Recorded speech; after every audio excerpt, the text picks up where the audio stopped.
Matthew 28 verse 19. Go ye therefore, teach all nations, baptizing them in the name of the Father, and of the Son, and of the Holy Spirit. Marami sa mga tao ang nalilito sa verse na to.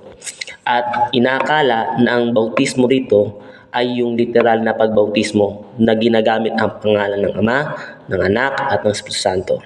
So paano nga ba natin ipapaliwanag ang verse po na ito? Ang sabi sa verse, baptizing them in the name. Hindi po sinabing in the names. Dahil kapag sinabing in the names, ito po ay plural, but ang nakasulat doon ay in the name. Ibig sabihin, ito ay singular. Yun po yung unang point. Pangalawa, ang Father, Son, and Holy Spirit ay hindi po mga pangalan. They are not proper name. They are common name. So, ibig sabihin, hindi siya yung hinahanap sa Matthew 28:19. Dahil una, ito ay singular name, at ang Father, Son, and Holy Spirit ay hindi po pangalan or hindi po name.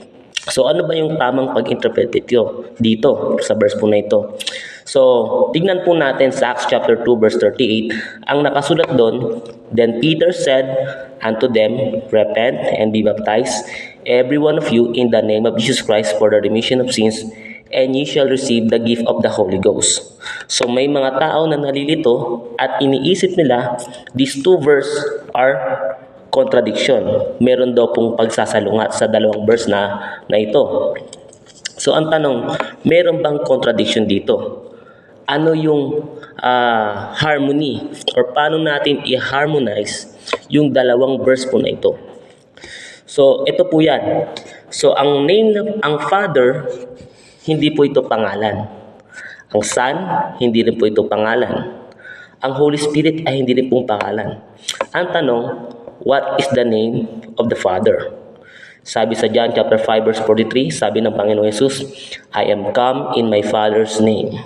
Sabi sa Isaiah chapter 9 verse 6, sabi sa hula, for unto us a child is born, unto us a son is given, and the government shall be upon his shoulder, and his name shall be called Wonderful, Counselor, the Mighty God, the Everlasting Father, the Prince of Peace. So, tinawag doon ang sanggol na Everlasting Father. Sa John chapter 10 verse 30, sabi ng Panginoong Yesus, I and my Father are one. Ako at ang Ama ay isa. Sa John chapter 14 verse 7 to 9, sabi po ng Panginoong Yesus kay Felipe, kung ako inyong nakita nyo ng Ama. Ang sino mang nakakita sa akin ay nakita sa Ama. Kung ako'y kilala nyo ang Ama. Ayun pong nagpapatunay na si Jesus Christ ay ang Ama. What is the name of the Son? Matthew chapter 1 verse 21, and his name shall be called Jesus, for he shall save his people from their sins. Galatians chapter 4 verse 4, and the Son made of a woman, made under the law. So the name of the Son is Jesus Christ.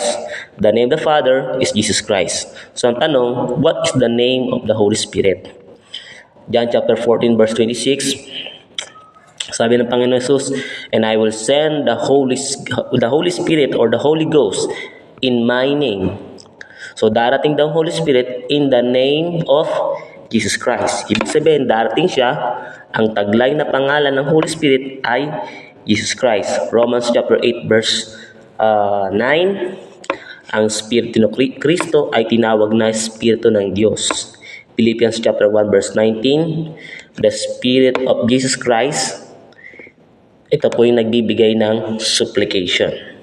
So the name of the Father is Jesus Christ. The name of the Son is Jesus Christ. The name of the Holy Spirit is Jesus Christ. Hindi po ito tatlong pangalan. Ito po ay tumutukoy sa iisang pangalan. And that name is Jesus Christ. Sapagkat sabi na Acts chapter 4 verse 12, neither is salvation from any other, for there is none other name written under in heaven, given among men, whereby we must be saved. And that is the name of Jesus Christ. Kaya sabi ni Pedro, repent and be baptized, every one of you, in the name of Jesus Christ for the remission of sins, and ye shall receive the gift of the Holy Ghost.